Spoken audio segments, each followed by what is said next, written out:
Listen, unless you've been living under a rock, you know that the first Democratic presidential debate of 2019 happened last night, and it was a doozy, let me tell you, okay? I know you watched it, right? Don't tell me that you didn't, because I don't want to hear that. I would like to hope and believe that you're plugged in, you're tuned in, you're engaged, and you're ready to mobilize around the issues and the candidates, right? Okay, listen, I know you're busy. I know you have plans last night. You didn't get around to it. There were things that you were doing. I get it. You have a life. However, if you didn't get around to watching it and you didn't read any articles and you're not tuned in and you don't know what happened last night, don't worry about it because your digital hype woman got you, okay? Let's jump right in. So here's a brief rundown of everything that you missed last night, from the big winners to the losers to the key takeaways to the candidates and the issues, and my favorite part, the side eyes and the pandering. First things first, Senator Elizabeth Warren, let me put some respect on her name. She did not come to play with you kids, okay? When I tell you she is a policy-making machine, that's exactly what I mean. To be completely honest with you, Senator Warren had my attention when she decided to throw her hat in the ring, because I understand how fierce of a legislator she is with being able to take ideas and turn them into legislation. However, after last night's debate, I am a firm believer. Not only does she have my ear and my attention, she now has my pocketbook open. I'm going into my wallet to donate to her campaign. That's how moved I was last night. She simply understands what it means to garner political power, and she isn't afraid to lead us into the future with bold and strong structural reforms. And I'm going to be honest with you, if I had to vote right now after watching that debate and everything that has happened since this primary race has begun, Senator Elizabeth Warren would definitely have my vote. Yes, it's super important we can actually nominate someone who can defeat Trump in 2020, which I believe Senator Elizabeth Warren can do. But it's equally as important that we nominate and elect somebody who can get the job done, who understands the importance and the weight and the responsibility of being president of the United States, and who's an effective legislator, which I know Senator Elizabeth Warren is. Can she get the job done? Absolutely. And at this point in the primary race, she has my support. Y'all, another big winner of the night, former HUD secretary appointed by Obama, Julian Castro. When I tell you I was pleasantly surprised, I was aware and familiar of Julian Castro prior to the actual debate. However, to be honest with you, he wasn't on my radar. He wasn't one of the candidates to watch, but now he for sure is. At the beginning of the primary race, a lot of people weren't focusing on Julian Castro. They didn't know who he was. I mean, some people might have known that he was HUD secretary within Obama's administration, but outside of that, he was an unfamiliar face and an unfamiliar name. However, last night's debate was a game changer for Julian Castro's campaign.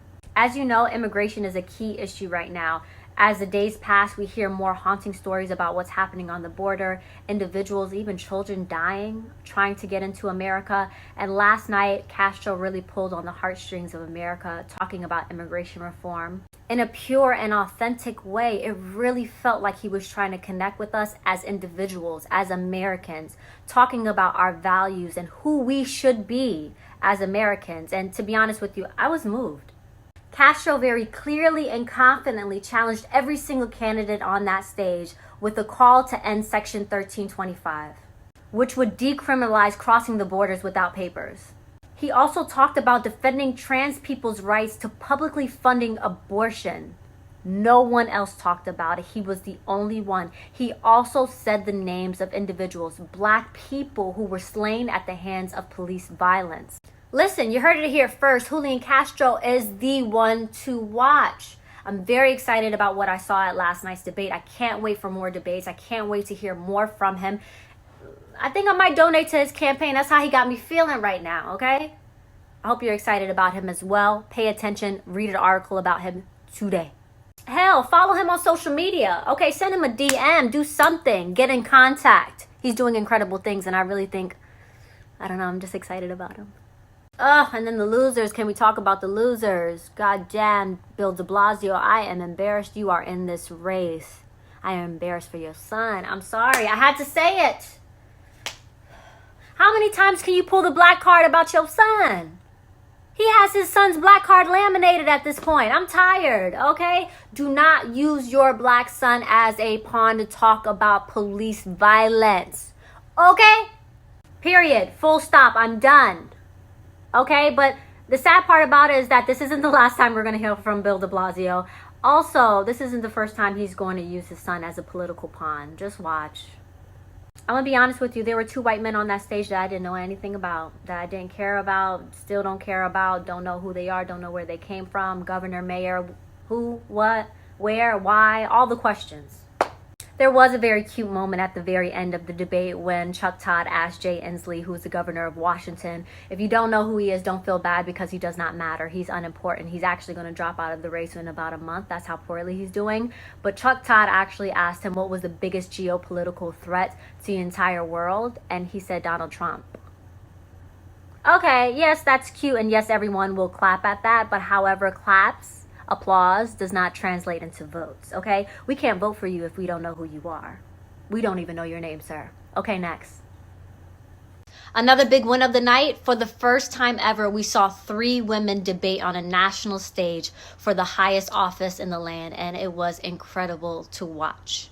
Listen, representation still matters, and although we have more women running for office than ever before, more women elected to office than ever before, more women in Congress than ever before, we still have not had a woman sit in the Oval Office yet. You know, it blows my mind because in 1960, India actually elected its first woman to lead their nation in 1960. And here in America, we're still debating if we're ready to have a woman lead this nation. The time is now, and we're definitely ready. Y'all, it was such an incredible thing to witness, seeing 3 powerful women on stage at the same time talking about key issues that are not going to only affect our generation, but generations to come, including reproductive justice and wages and foreign policy. It's incredible to me, and it's mind-blowing because it finally gives us an opportunity as Americans on a national stage to see that women are ready to lead and serve. Listen, and quiet as it's kept, let me come close. Hold on. Quiet as it's kept. Okay, not all women are for all women. Okay, so just because we see 3 women on stage doesn't mean that they're necessarily for us. Okay? I'll let that simmer in your spirit for a second. We'll discuss that at a later date because I don't think we're ready to have that conversation yet. Because let me tell you something. When Representative Gabbard decided not to call Syrian President al-Bashir a war criminal, she lost me. Okay? You want to talk about foreign policy? Let's talk about it. You will not get elected. And while we're at it, Senator Klobuchar, please understand that it's going to take more than you talking about you being anti-Trump for you to actually win this nomination. I think she significantly mentioned Trump's name more than any other candidate last night. She found a way to continue to talk about Trump. However, we saw that didn't work in 2016. We know that we're against Trump. Let us know what you're for. Y'all, can we please talk about how underwhelming Cory Booker and Beto, right? Is it Beto or Beto? Please, somebody help me out because I still don't know, okay? And we're almost in July. But Beto O'Rourke and Cory Booker, please have a seat. I just can't deal with the side eyes and you trying to speak your broken Spanish. I've heard from a lot of my Spanish-speaking friends and they were laughing as I called them, okay? Give it up, hang it up, just stick to English, all right?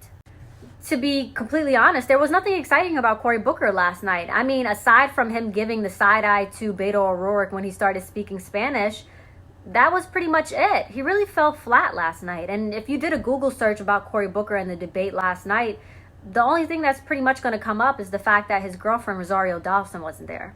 So that's my very brief recap of everything that happened at the first Democratic presidential debate of 2019. My 3 key takeaways are that Elizabeth Warren continues to be a top contender in this primary election, that Julian Castro is the one to watch, and that immigration will continue to be a key issue as this primary unfolds. If you missed last night's debate, don't worry about it, because guess what? There's another debate happening tonight with 10 more Democratic candidates, including Senator Kamala Harris, Senator Bernie Sanders, and former Vice President Joe Biden. I'm very excited to see what happens tonight. Like I said, I'll be doing a recap, both the video and my newsletter, so subscribe at irunwithlula.com. Be sure to reach out to me however you do. Send a message, DM, Twitter, an email, Facebook, however you reach out to me. I am available, I'm accessible, and I'm always down to share information and to take actionable steps that are actually going to change our communities. Y'all, the time is now. I don't have to tell you that. You feel it. You feel that change needs to happen. But that change and that responsibility lies with you. And the first step is to be informed. And my greatest hope is that this video has helped you become a little bit more informed and that you can actually go out now and do a little bit more research about the candidates. I just want to leave you with a quick message, something I've heard since I was a young adult that really stuck in my spirit. Someone once told me, if you're not at the table, you're on the menu. If you think for one split second that there aren't people out there making decisions on your life, you are highly mistaken, and it's time to wake up. We no longer have the luxury of sitting out to not be political, because every step and every action you take to not be engaged is a political act. Listen, I know politics is intimidating, but that's by design. They don't want you to show up for yourself, okay? And also, that's no longer an excuse. We see who's running, we see who's winning, we see how much they know. You telling me they know more than you? I don't think so.